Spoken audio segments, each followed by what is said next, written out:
بسم اللہ الرحمن الرحیم۔ السلام علیکم ورحمۃ اللہ وبرکاتہ۔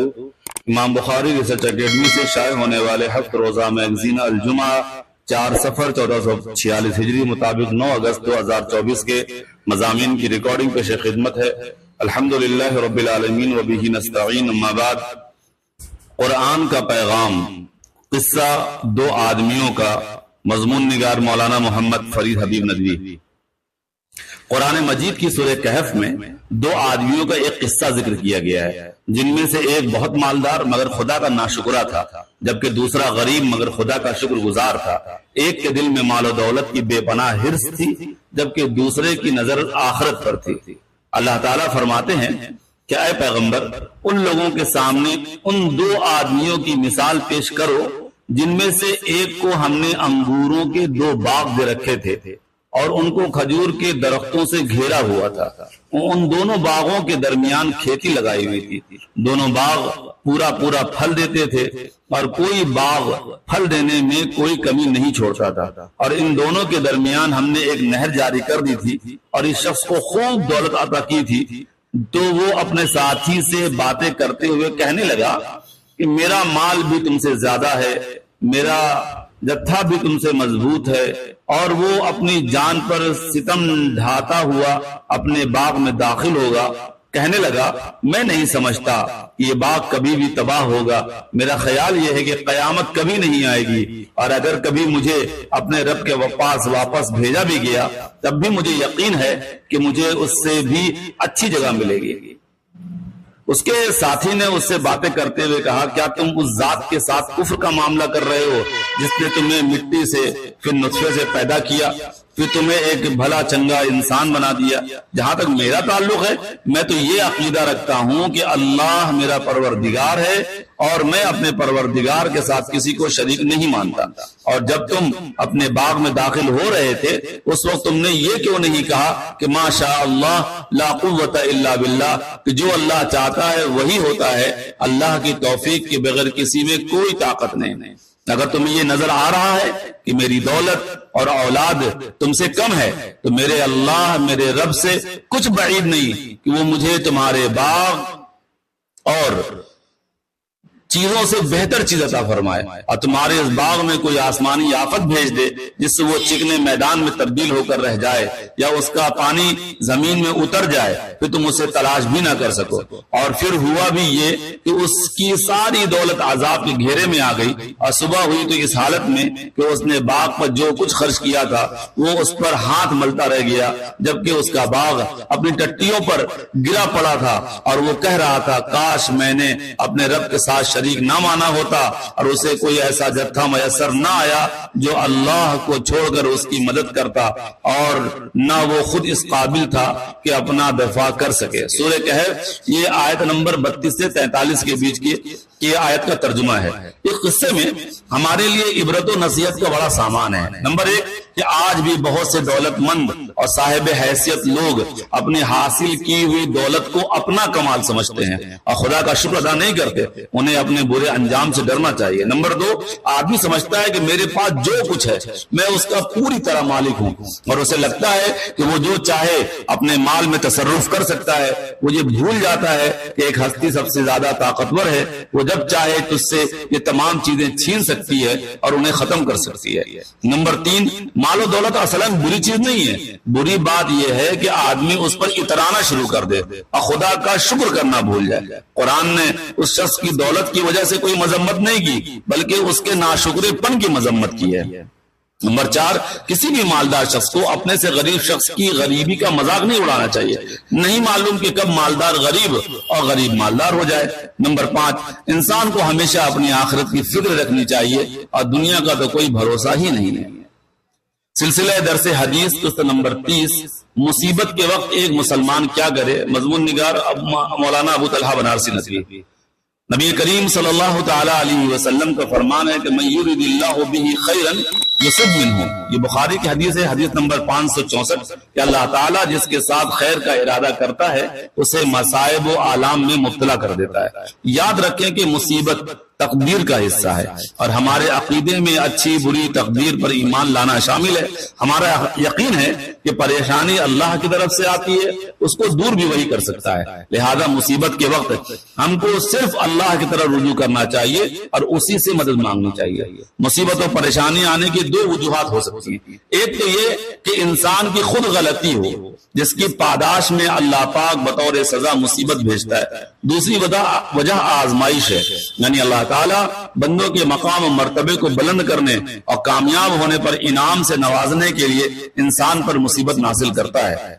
مصیبت چاہے برے اعمال کے نتیجے میں ہو یا بطور آزمائش، انسان کو ہر حال میں صبر کرنا چاہیے، اللہ کی طرف رجوع کر کے اس سے نجات کا سوال کرنا چاہیے، تو اس کے لیے خیر ہی خیر ہے. کیونکہ مومن کو لاحق ہونے والی کسی بھی پریشانی پر صبر کرنے کا بدلہ گناہوں کی مغفرت، درجات کی بلندی اور بلا حساب اجر اور جنت کا حصول ہے.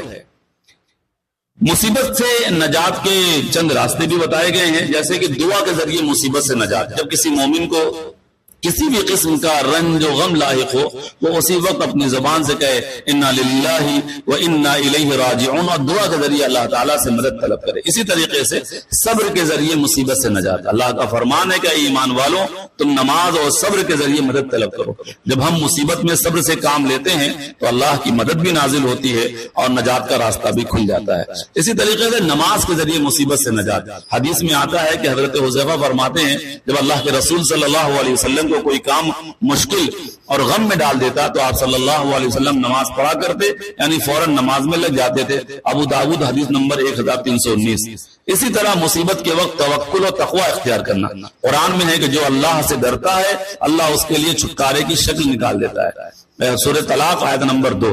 چنانچہ جب اللہ پر بھروسہ کر لیا جاتا ہے تو وہ اپنے بندوں کے لیے کافی ہو جاتا ہے، اور جو اس کا تقوی اختیار کرتا ہے تو نجات کا راستہ بھی پیدا ہو جاتا ہے. نمبر 5، اسی طریقے سے شرعی اذکار، مسنون اذکار کے ذریعے مصیبت سے نجات. اور روزمرہ کی عام دعائیں، ذکر و اذکار، خاص طور پر درود پاک کا کثرت سے پڑھنے کا اہتمام کرنا چاہیے. یہ مصیبت دور کرنے کا بے حد اہم ذریعہ ہے. ساتھ ہی ذکر الہی قلبی سکون اور راحت کا سامان بھی ہے. اسی طریقے سے صدقہ کرنے کے ذریعے مصیبت سے نجات، یعنی اگر کوئی بیماری، کوئی پریشانی ہے تو اس نیت سے کہ اللہ اس کی پریشانی کو دور کر دے گا صدقہ کرنا چاہیے. اسی طرح مصیبت سے نجات کے لیے حکمت و تدبیر اپنانا. اللہ تعالیٰ کا ارشاد ہے اور یہ کہ ہر انسان کے لیے صرف وہی ہے جس کی خود اس نے کوشش کی. سورہ نجم آیت نمبر 39. اس لیے مصیبت دور کرنے کی کوشش اور اس کے بارے میں سوچ کر کے اس پر عمل کرنا چاہیے. اسلام اس بات کی اجازت دیتا ہے کہ اپنی پریشانی اور مسائل کو دور کرنے کے لیے انسان دنیاوی جائز اسباب اپنا سکتا ہے، بلکہ اپنانا ہی چاہیے. مثلا جسم میں تکلیف ہو تو ڈاکٹر سے علاج کرائے، فقر و فاقہ ہو، بے روزگاری ہو تو تگ و دو کرے، نوکری تلاش کرے، جائز طریقے سے روزی کمائے، گھر یا اولاد نہ ہو تو اس کے لیے جائز طریقے سے کوشش کرے، وغیرہ وغیرہ.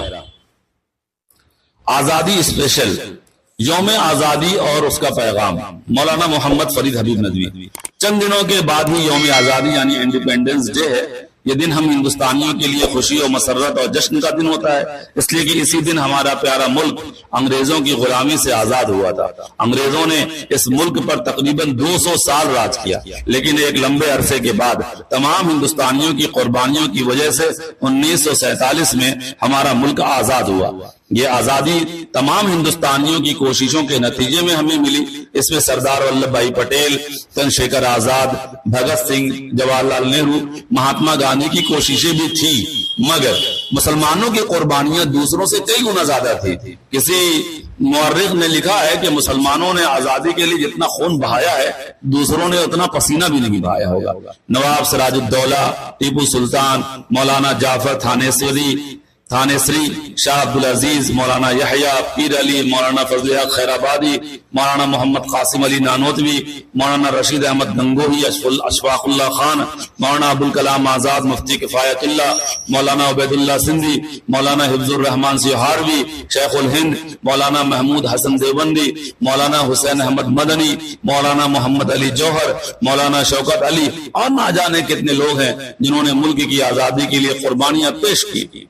اس آزادی کا پیغام یہ ہے کہ آزادی کی جنگ تمام ہندوستانیوں نے مل کر لڑی تھی. آج پھر ضرورت ہے کہ ملک کی ترقی کے لیے سارے ہندوستانی کندھے سے کندھا ملا کر کام کریں اور ایک دوسرے کا ساتھ دیں۔ نمبر 2، اس موقع پر یہ بھی ضروری ہے کہ ہم اپنی نسلوں کو اپنے بزرگوں، اپنے پروجوں، اپنے پرکھوں کی قربانیوں سے واقف کرائیں، انہیں بتائیں کہ اس ملک میں جتنا حق دوسروں کا ہے اتنا ہی ہمارا بھی ہے۔ اس ملک کے چپے چپے پر ہماری قربانیوں کی یادگاریں موجود ہیں۔ ہم اس ملک میں کرایہ دار نہیں بلکہ برابر کے حصے دار ہیں۔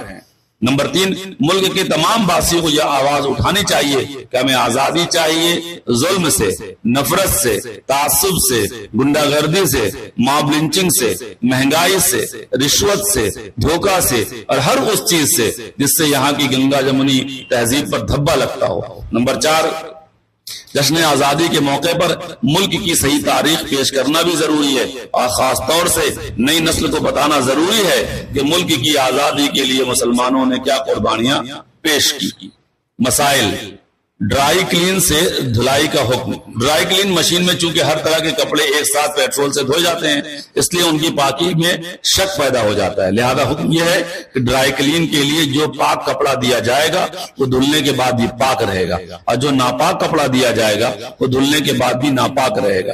ڈرائی کلین سے اس کی کیفیت نہیں بدلے گی، اس لیے بہتر یہ ہے کہ گھر میں پاک کرنے کے بعد ہی کپڑا ڈرائی کلین کے لیے دیا جائے۔